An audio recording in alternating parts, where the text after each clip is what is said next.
Hi hello ನಮಸ್ತೆ welcome to my YouTube channel Prabhu ಆಯ್ತು YouTube ಚಾನಲ್ಗೆ ಎಲ್ಲರಿಗೂ ಸ್ವಾಗತ.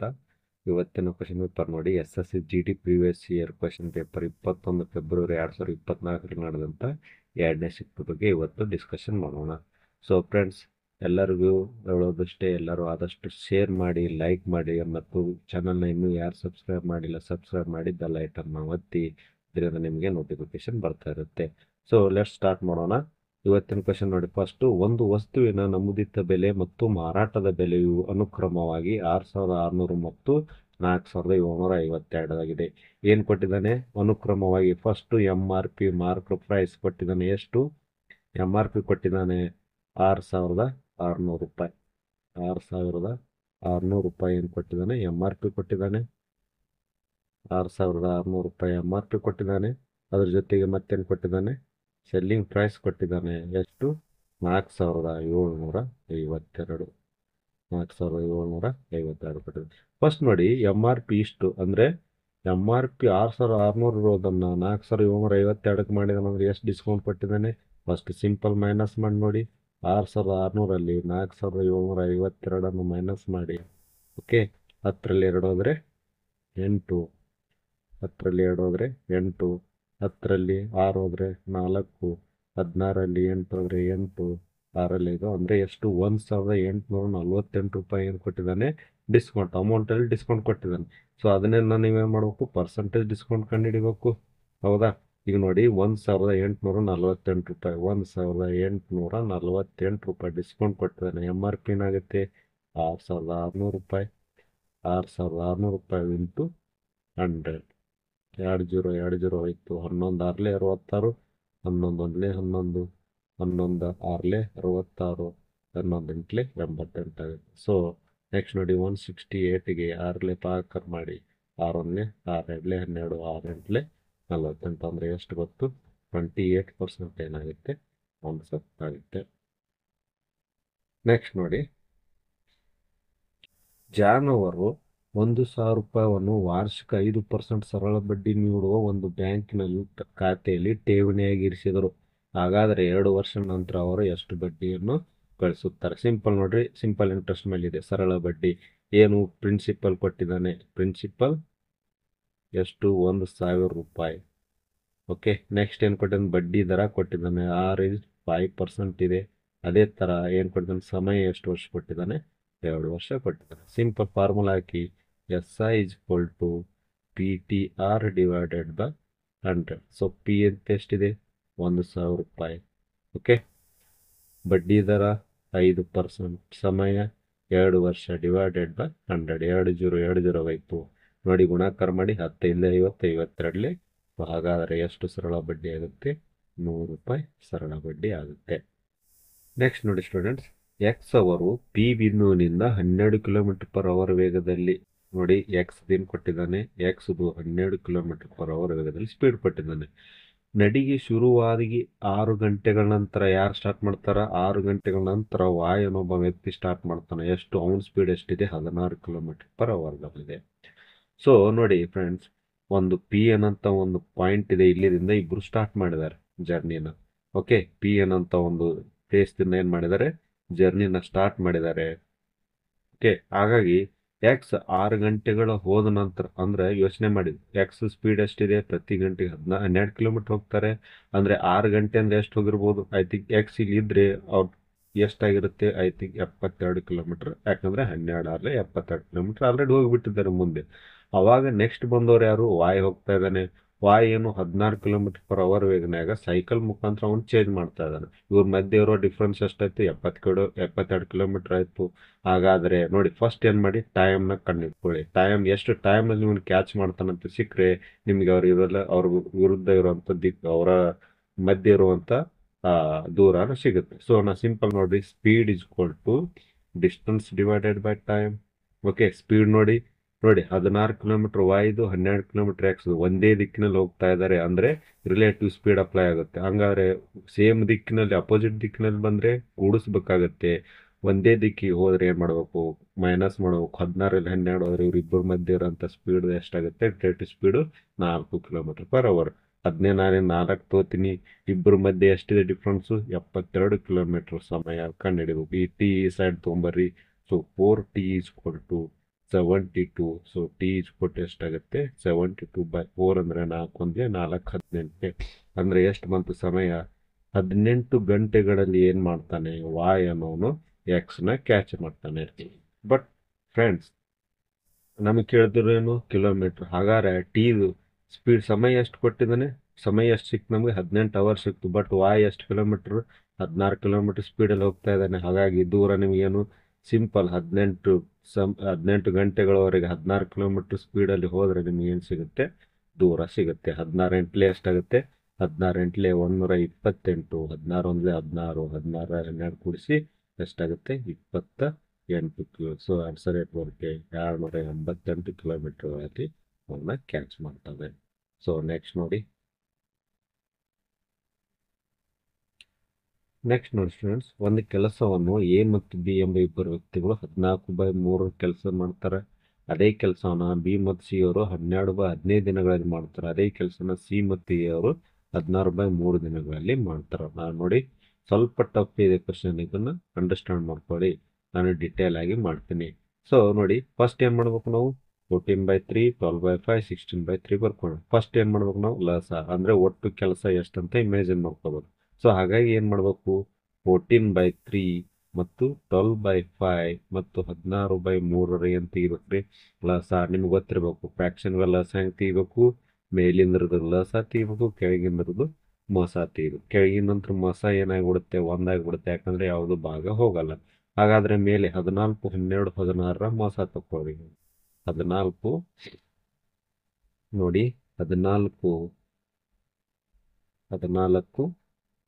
12 ಮತ್ತು 16 ಲಸ ತಗೊಂಡ್ರೆ 2 ಏಳೆ 14, 2 ಆರ್ಲೆ 2 ಎಂಟ್ಲೆ. ನೆಕ್ಸ್ಟ್ ನೋಡಿ, 2 ಮೂರ್ಲೆ 2 ನಾಲ್ಕಲೆ, 3 ಒಂದ್ಲೆ ಮತ್ತು 4 ಒಂದೇ. ಅಂದ್ರೆ ನೋಡಿ, 2 2 4 4 12 48 ಇಂಟು ನಾನು ಪೂರ್ತಿ ಗುಣಾಕಾರ ಮಾಡಲ್ಲ, 48 ಇಂಟು 7 ಅಂತ ತಗೋತೀನಿ. 48 ಇಂಟು 7. ಸೊ ಇದೇನಾಯ್ತು? ಒಟ್ಟು ಕೆಲಸ ಆಯ್ತು. 48 ಇಂಟು 7 ಏನಾಗುತ್ತೆ? ಒಟ್ಟು ಕೆಲಸ ಆಯ್ತು. ಸೊ ಇವಾಗ ನೆಕ್ಸ್ಟ್ ನೋಡಿ, ಅವರ ಕ್ಷಮತೆ ಕೆಪಾಸಿಟಿಯನ್ನು ತಗೊಳ್ಳಿ. So 48 into 7 A plus B ಕೂಡಿ 14/3 ದಿನದಲ್ಲಿ ಮಾಡಿದರೆ ಸಾರಿ ಒಂದು ದಿನಕ್ಕೆ ಅವ್ರ ಕೆಪಾಸಿಟಿ ತಗೊಳ್ಳಿ. ನೋಡಿ ನಾನು ಹೆಂಗೆ ಮಾಡ್ತೀನಿ, ಸ್ವಲ್ಪ ಟಫ್ ಇದೆ, ಅಂಡರ್ಸ್ಟ್ಯಾಂಡ್ ಮಾಡ್ಕೊಳ್ಳಿ. ಸೊ 48 ಇಂಟು 7 ಕೆಲಸನ 14/3 ಡಿವೈಡ್ ಮಾಡಿ ನೋಡಿ, ಆನ್ಸರ್ ಬರುತ್ತೆ. 48 ಇಂಟು 7ಕ್ಕೆ ಡಿವೈಡೆಡ್ ಬೈ 14/3 ಅಂದರೆ ಈ 3 ಏನಾಗುತ್ತೆ? ಮೇಲ್ಗಡೆ ಹೋಗುತ್ತೆ. ಗೊತ್ತಿರ್ಬೇಕಿದೆಲ್ಲ. ಇಂಟು 3 ಆಗುತ್ತೆ. 7 ಒಂದ್ಲೆ 7, 2 2 ಒಂದ್ಲೆ 2, 24 24 ಮೂರ್ಲೆ ಎಷ್ಟಾಗುತ್ತೆ? ಸೊ ಆನ್ಸರ್ ಇದ್ರದ್ದು 72. ಅಂದರೆ ಒಂದು ದಿನದಲ್ಲಿ 72 ಕೆಲಸನ ಮಾಡ್ತಾರೆ. ಅದೇ ಥರ ಇಲ್ಲಿ ಚೆಕ್ ಮಾಡ್ಕೊಳ್ಳಿ. ಅದೇ ಥರ ಸೇಮ್ ಇದೇನು ಮಾಡಲ್ಲ, ಅದೇ ಥರ ಡಿವೈಡ್ ಮಾಡ್ಕೋಬೇಕು. ಬಿ ಪ್ಲಸ್ ಸಿ 12 4 48, 4 7 28, 5 ಮೇಲೆ ಹೋಗುತ್ತೆ ಅಂದ್ರೆ ಎಷ್ಟಾಗುತ್ತೆ? 28 ಇಲ್ಲೇ ಎಷ್ಟು? 140 ದಿನ ಏನು ಮಾಡ್ತಾರೆ? ಬಿ ಮತ್ತು ಸಿ ತಗೋತಾರೆ. ಅದೇ ಥರ ಇವ್ರದ್ದು ಏನಾಗುತ್ತೆ ನೋಡಿ, 16 ಮೂರ್ಲೆ 43 21ಕ್ಕೆ 5 ಮೇಲೆ 3 ಹೋಯ್ತು ಅಂದ್ರೆ ಎಷ್ಟಾಗುತ್ತೆ? 63 ಆಗುತ್ತೆ. ಸೊ ಇವರು ಒಂದೊಂದು ದಿನದ ಕೆಪಾಸಿಟಿ ಬಂತು. ಹಾಗಾಗಿ ಕ್ವಶನ್ ಅಲ್ಲಿ ಏನ್ ಹೇಳ್ತಿದ್ದಾನೆ? ಎ ಬಿ ಮತ್ತು ಸಿ ಮೂವರು ಒಟ್ಟಿಗೆ ಕೆಲಸ ಮಾಡುವ ಮೂಲಕ, ಅಂದ್ರೆ 3 ಜನ ಒಟ್ಟಿಗೆ ಕೆಲಸ ಮಾಡಿದ್ರೆ ಒಂದ್ ದಿನದ ಕೆಪಾಸಿಟಿ ಚೆಕ್ ಮಾಡಿ. 3 2 5, 6 4 10 1 17 ಎಷ್ಟಾಗುತ್ತೆ? 1 1 275 ಆಗುತ್ತೆ. ಅಂದ್ರೆ ಒಂದ್ ದಿನಕ್ಕೆ 3 ಜನ ಕೂಡಿದ್ರೆ ಎಷ್ಟಾಗುತ್ತೆ? 275. ಬಟ್ ಇಲ್ಲಿ ಏನ್ ಯೋಚನೆ ಮಾಡ್ಬೇಕು? ಎ ನೋಡಿ ಇಲ್ಲಿ ಬಂದಿದ್ದಾನೆ, ಇಲ್ಲಿ ಬಂದಿದ್ದಾನೆ. ಬಿ ನೋಡಿ ಇಲ್ಲಿ ಇದ್ದಾನೆ, ಇಲ್ಲಿ ಇದ್ದಾನೆ. ಅರ್ಥ ಆಗ್ತಿದ್ದಾನ? ಸಿ ನೋಡಿ ಇಲ್ಲಿ ಇದ್ದಾನೆ, ಇಲ್ಲಿ ಇದ್ದಾನೆ. ಹಾಗಾಗಿ 275 ಡಬಲ್ ಮಾಡೋದ್ರಿಂದ ಅದಕ್ಕೆ ನಾನೇನ್ ಮಾಡ್ಬೇಕು? ಡಿವೈಡೆಡ್ ಬೈ 2 ಅಂತ ತಗೋಬೇಕಾಗುತ್ತೆ. ಅರ್ಥ ಆಯ್ತಂತ ಅನ್ಕೋತೀನಿ. ಯಾಕೆ ಡಿವೈಡೆಡ್ ಬೈ 2 ಮಾಡಿದ್ರಿ ಸರ್ ಅಂದ್ರೆ, ಇಬ್ಬಿಬ್ರು ವ್ಯಕ್ತಿಗಳು ಬಂದಿದ್ದಾರೆ. ಹಾಗಾಗಿ ಒಂದ್ ದಿನಕ್ಕೆ 275/2 ಅಷ್ಟು ಕೆಲಸ ಆಗುತ್ತೆ. ಬಟ್ ಅವ್ರೇನ್ ಹೇಳ್ತಿದ್ದಾರೆ? 2 ದಿನಗಳಲ್ಲಿ ಆ ಕೆಲಸದ ಎಷ್ಟು ಭಾಗವನ್ನು ಮುಗಿಸಬಲ್ಲರು? ಅಂದ್ರೆ 2 ದಿನ ಮಾಡಿದ್ದಾರೆ ಅಂದ್ರೆ ಇಂಟು 2 ದಿನ ರೀ. ಈ 2 ದಿನ ಹೋಯ್ತು ಅಂದ್ರೆ ಎಷ್ಟು ಕೆಲಸ ಆಯ್ತಪ್ಪ? 275 ಕೆಲಸ. ಅಂದ್ರೆ 275 ಕೆಲಸ ಅಷ್ಟೇ ಆಗಿದೆ. ಟೋಟಲ್ ಎಷ್ಟಿದೆ?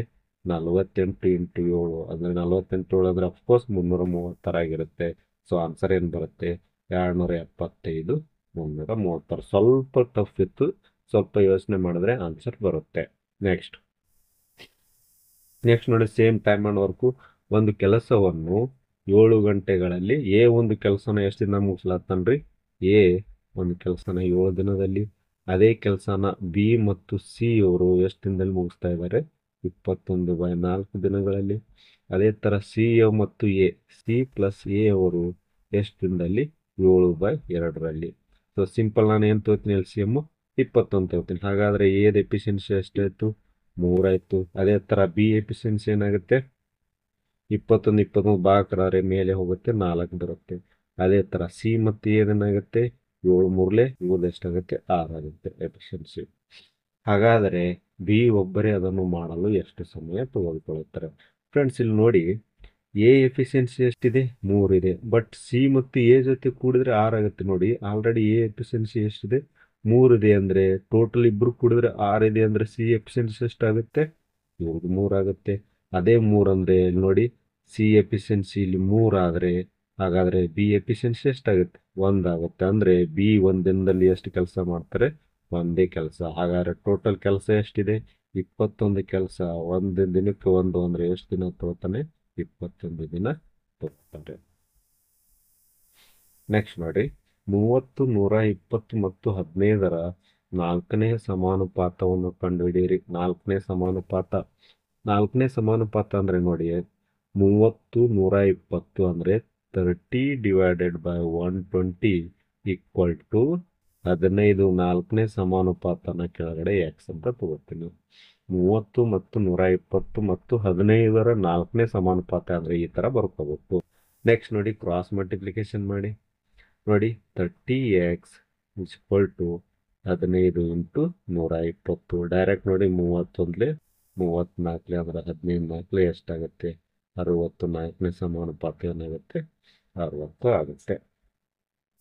ನೆಕ್ಸ್ಟ್ ನೋಡಿ ಸ್ಟೂಡೆಂಟ್ಸ್, ಈ ಕೆಳಗಿನೆಲ್ಲ ಯಾವ ಸಂಖ್ಯೆಯು 11ರಿಂದ ನಿಶೇಷವಾಗಿ ಭಾಗಿಸಲ್ಪಡುವುದಿಲ್ಲ? 11ರ ಡಿವಿಷನ್ ಬಿಟ್ಟು ಚೆಕ್ ಮಾಡ್ಬೇಕು. ಸಿಂಪಲ್ ಡಿವಿಷನ್ ಬಿಟ್ಟು ಹೆಂಗ್ ಚೆಕ್ ಮಾಡ್ಬೇಕಂದ್ರೆ, ಅಲ್ಟರ್ನೇಟಿವ್ ನಂಬರ್ನ ಕೂಡಿಸಿ ಕಳೆದ್ರೆ 11 ಅಥವಾ 0 ಬರಬೇಕು. ಫಾರ್ ಎಕ್ಸಾಂಪಲ್, ಇವಾಗ ನೋಡಿ ಆನ್ಸರ್ ಗೊತ್ತಾಗಿದೆ, ಕಾಣ್ತಾ ಇದೆ. ಬಟ್ ನಾನು ಈ ಎರಡನೇ ಎಕ್ಸಾಂಪಲ್ ತಗೋತೀನಿ. 2728 ಅಂತ. ಅಂದ್ರೆ ಯಾವ ತರ ಚೆಕ್ ಮಾಡ್ಬೇಕು ಅಂದ್ರೆ, ಅಲ್ಟರ್ನೇಟಿವ್ ನಂಬರ್ನ ಕೂಡಿಸ್ಬೇಕು. ಅಂದ್ರೆ 2 2 ಎಷ್ಟು?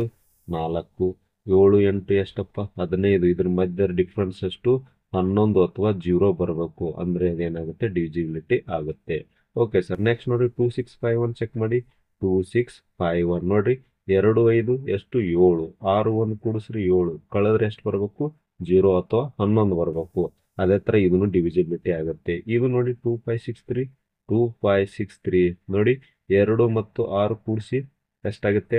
2 6 8 ಆಗುತ್ತೆ. 5 3 8 ಆಗುತ್ತೆ. ಕಳೆದ್ರೆ ಎಷ್ಟು ಬರುತ್ತೆ? 0. ಅಂದ್ರೆ ಈ ತರ ಏನ್ ಮಾಡಬೇಕು? ಡಿವಿಜಿಬಿಲಿಟಿ ಚೆಕ್ ಮಾಡಬೇಕು. ಬಟ್ ಇದರಲ್ಲಿ ನೋಡಿ, 2763 ಅಲ್ಲಿ 27, ಸೊ ನಾನು ಇಲ್ಲಿ ಬರೀತೀನಿ, 2763 ಅಲ್ಲಿ ಚೆಕ್ ಮಾಡಿ. 2763 ಅಲ್ಲಿ ನೋಡಿ, 2 6 ಕೂಡಿಸಿ 8 ಆಗುತ್ತೆ. 7 3 ಕೂಡಿಸಿ 10 ಆಗುತ್ತೆ. ಡಿಫ್ರೆನ್ಸ್ ನೋಡಿ, 2 ಬರ್ತಾ ಇದೆ. ಇಲ್ಲ, ಆನ್ಸರ್ ಹೆಂಗ್ ಬರ್ಬೇಕು? 11 ಅಥವಾ 0 ಬಂದ್ರೆ ಅಷ್ಟೇ ಅದು ಡಿವಿಜಿಬಿಲಿಟಿ ಆಗುತ್ತೆ. ಹಾಗಾಗಿ ಆನ್ಸರ್ ಏನಾಗುತ್ತೆ? 2763 ಆಗುತ್ತೆ. ನೆಕ್ಸ್ಟ್ ನೋಡಿ, ಸಿಂಪಲ್ ಬೋರ್ಡ್ ಮಾಸ್ ಮೇಲಿದೆ, ಬೋರ್ಡ್ ಮಾಸ್ ರೂಲ್ ಮೇಲಿದೆ, ಆರಾಮಾಗಿ ಮಾಡ್ಬೋದು.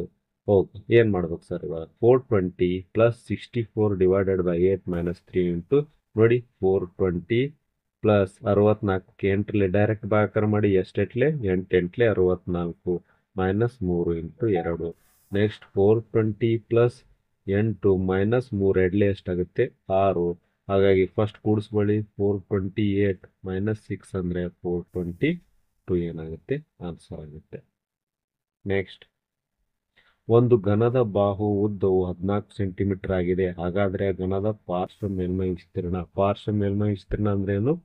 ಕರ್ವ್ಡ್ ಸರ್ಫೇಸ್ ಏರಿಯಾನ ಕೇಳ್ತಾ ಇದ್ದಾನೆ. ಫಸ್ಟ್ ಆಫ್ ಆಲ್, ಘನ ಅಂದ್ರೆ ಏನು? ಕ್ಯೂಬ್. ಸೊ ನಿಮ್ಗೆಲ್ಲ ಗೊತ್ತಿರಬೇಕು, ಮೆನ್ಸುರೇಷನ್ ಮೇಲೆ ಇರುವಂತ ಪ್ರಾಬ್ಲಮ್ ಇದು. ಘನ ಅಂದ್ರೆ ಏನು? ಕ್ಯೂಬ್. ಈ ತರ ಕೇಳ್ತಾ ಇದ್ದಾನೆ. ಇದರಲ್ಲಿ ನೋಡಿ, ಎಲ್ಲಾ ಬಾಹುಗಳು ಸಮವಾಗಿರ್ತಾವ. ಅಂದ್ರೆ ಇದು 14 ಸೆಂಟಿಮೀಟರ್ ಅಂತ ಕೊಟ್ಬಿಟ್ಟಿದ್ದಾನೆ. ಅಂದ್ರೆ ಪ್ರತಿಯೊಂದು ಬಾಹು ಎಷ್ಟಿರ್ತದೆ? 14 ಸೆಂಟಿಮೀಟರ್ ಇರುತ್ತೆ. ಬಟ್ ಕ್ವಶನ್ ಅಲ್ಲಿ ಏನ್ ಕೇಳಿದಾನೆ? ಕರ್ವ್ಡ್ ಸರ್ಫೇಸ್ ಏರಿಯಾ ನೋಡಿ ಫ್ರೆಂಡ್ಸ್, ಕರ್ವ್ಡ್ ಸರ್ಫೇಸ್ ನೋಡಿ, ಮುಖಗಳು ಎಷ್ಟಿದಾವೆ ಒಟ್ನಲ್ಲಿ ಒಂದು ಸ್ಕ್ವೇರ್ ಅಂದ್ರೆ ಕ್ಯೂಬ್ ಅಲ್ಲಿ 6 ಮುಖಗಳು ಇರ್ತಾವ. ಬಟ್ ನಮಗೇನ್ ಕೇಳಿದಾನೆ ಪಾರ್ಶ್ವ ಮೇಲ್ಮೈ ವಿಸ್ತೀರ್ಣ ಅಂದ್ರೆ ಕರ್ವ್ಡ್ ಸುತ್ತಲ್ಲಿ ಅಷ್ಟೇ, ಸುತ್ತಲ್ಲಿರುವಂತ ಅಷ್ಟೇ ಅಂದ್ರೆ ಎಷ್ಟಾಗುತ್ತೆ 4a² ಆಗುತ್ತೆ. ಅಂದ್ರೆ ಪ್ರತಿಯೊಂದು ಬಾಹುನ ಎ ಅಂತ ಕನ್ಸಿಡರ್ ಮಾಡಿದ್ರೆ ಏನಾಗುತ್ತೆ a² ಆಗುತ್ತೆ. ಈ ಎದ ವ್ಯಾಲ್ಯೂ ಏನು ಕೊಟ್ಟಿದ್ದ ನಾವು 14 ಸೆಂಟಿಮೀಟರ್ ಕೊಟ್ಟಿದ್ದಾನೆ. ಸೊ ಇವಾಗ ಪುಟ್ ಮಾಡಿ 4 × 14 ವರ್ಗ. ಸೊ ಇಸ್ಕ್ವಲ್ ಟು 4 × 14 ಎಷ್ಟಾಗುತ್ತೆ 196 ಆಗುತ್ತೆ. ಸೊ ಸಿಂಪಲ್ 196ಗೆ 4ರಲ್ಲಿ ಗುಣಾಕಾರ ಮಾಡಿ, 4ರಲ್ಲಿ 24, 4 36 ಎಷ್ಟಾಗುತ್ತೆ 4ರಲ್ಲಿ 24, 4 32 38 4 ಅಂದ್ರೆ 784 ಸೆಂಟಿಮೀಟರ್ ಸ್ಕ್ವೇರ್ ಏನಿರುತ್ತೆ ಆನ್ಸರ್ ಬರುತ್ತೆ. ನೆಕ್ಸ್ಟ್ ನೋಡಿ, ಒಂದು ಪುಸ್ತಕವು ಅದರ ನಮೂದಿತ ಬೆಲೆಯ 5/12ಕ್ಕೆ ಮಾರಾಟ ಮಾಡಿದಾಗ 50% ನಷ್ಟ ಆಗುತ್ತದೆ. ಹಾಗಾದರೆ ಆ ಪುಸ್ತಕದ ನಮೂದಿತ ಬೆಲೆ ಮತ್ತು ಅಸಲು ಬೆಲೆಯ ಅನುಪಾತ ಅಂದ್ರೆ ಏನು ಕೇಳಿದಾನೆ ಕ್ವಶನ್? ಎಂ ಆರ್ ಪಿ ಮತ್ತು ಕಾಸ್ಟ್ ಪ್ರೈಸ್ನ ಅನುಪಾತವನ್ನು ಕೇಳಿದಾನೆ, ಅಸಲು ಬೆಲೆಯ. ಸೊ ಫ್ರೆಂಡ್ಸ್ ನೋಡಿ, ಇವಾಗ ಏನು ಮಾಡ್ತಿದ್ದಾನೆ, 12 ರೂಪಾಯಿ ಇರೋಂಥ ಎಂ.ಆರ್.ಪಿ ಇರೋಂಥ ವಸ್ತುವನ್ನ ಎಷ್ಟಕ್ಕೆ ಮಾರ್ತಾ ಇದ್ದಾನೆ? 5 ರೂಪಾಯಿಗೆ ಮಾರ್ತಾ ಇದ್ದಾನೆ. ಬಟ್ ಏನಾಗ್ತಾ ಇದೆ ಅವನಿಗೆ ಏನಾಗ್ತಾ ಇದೆ 50% ನಷ್ಟ ಆಗ್ತಾ ಇದೆ. 50% ನಷ್ಟ ಅಂದ್ರೆ ಹೇಗೆ 1/2 ಆಗುತ್ತೆ. ಅಂದ್ರೆ 2 ರೂಪಾಯಿ ಇರೋ ವಸ್ತುನ ಎಷ್ಟಕ್ಕೆ ಮಾರ್ತಾ ಇದ್ದಾನೆ? 1 ರೂಪಾಯಿಗೆ ಮಾರ್ತಾ ಇದ್ದಾನೆ. ಬಟ್ ಇಲ್ಲಿ ಚೆಕ್ ಮಾಡಿ ನೋಡಿ, SP ಇಲ್ಲಿ ಎಷ್ಟಿದೆ? 1 ಇದೆ, ಇಲ್ಲಿ 5 ಇದೆ. ಅಂದ್ರೆ ಇಂಟು ಇದಕ್ಕೆ 5 ಮಾಡಿ, ಅಂದ್ರೆ ಇದಕ್ಕೂ ಇಂಟು 5 ಮಾಡಿ, ಅಂದ್ರೆ ಏನಾಯ್ತು ಇವಾಗ 5/10 ಆಯ್ತು. CP SP ಅದಕ್ಕೆ ಇಲ್ಲಿ 5 ಇತ್ತು, ಇಲ್ಲಿ 1 ಇತ್ತು, ನಾನೇನು ಮಾಡಿದೆ ಈಕ್ವಲ್ ಮಾಡ್ಕೊಂಡೆ. ಹಾಗಾದ್ರೆ ಇವಾಗ ನೋಡಿ SP ಸಮ ಆಯ್ತಾ? SP ನೋಡಿ ಸಮ ಆಯ್ತಲ್ಲ. ಹಾಗಾದ್ರೆ ನೋಡಿ, ಅಸಲು ಬೆಲೆ ಮತ್ತು ನಮೂದಿಸಿದ ಬೆಲೆ ಎಷ್ಟಿದೆ? 12 ರೂಪಾಯಿ ಇದೆ. CP ಎಷ್ಟಿದೆ? 10 ಇದೆ. ಅದರ ಅನುಪಾತ ಏನಾಗುತ್ತೆ? 2 6 ಮತ್ತು 2 5 ಅಂದ್ರೆ ಎಷ್ಟಾಗುತ್ತೆ?